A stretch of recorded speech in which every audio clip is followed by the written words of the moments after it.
Rand back below 7, trading at 6.99 against the dollar, and it looks like risk appetite has re-entered this market following those manufacturing numbers out yesterday. Good morning, Stephen. Yes, the rand is a bit stronger again this morning from yesterday, and from yesterday it looks like it was a combination of factors. Firstly, we did have a PMI surprising on the upside and increasing above the 50 points level, which really indicates that manufacturing is coming back and it's expanding. And given the fact that there were also a lot of subcomponents in the PMI that were also encouraging. I mean, the overall sentiment that we get from that PMI number is it's quite positive and encouraging, given that manufacturing sector has also struggled a bit in the third quarter. And another factor that was driving the rand yesterday was the weaker dollar, and that was, on the back of suggestions from the IMF that they might try and help with more bailout packages for the euro. And of course, it wasn't just here at home that we had PMI better than expected. We had a strong number coming out of China. We had a good number out of the UK.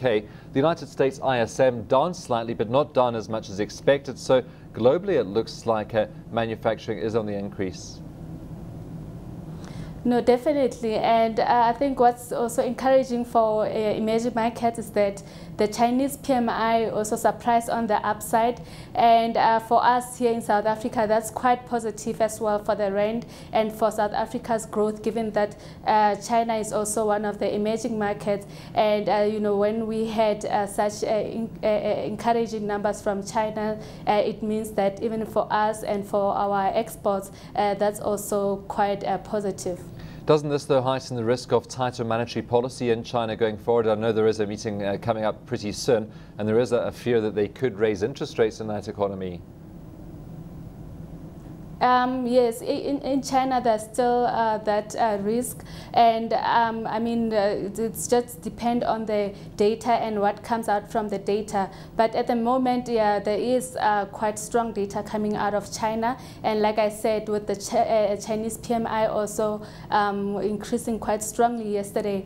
However, we have seen central bank also limiting the liquidity in the market. So there are quite a number of measures that the central bank has also taken to try and cool down the economy.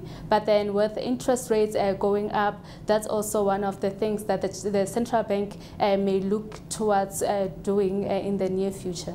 Well, just moving to today, we have vehicle sales numbers coming out. That's, I think, November's numbers. What's Standard Bank expecting on that front?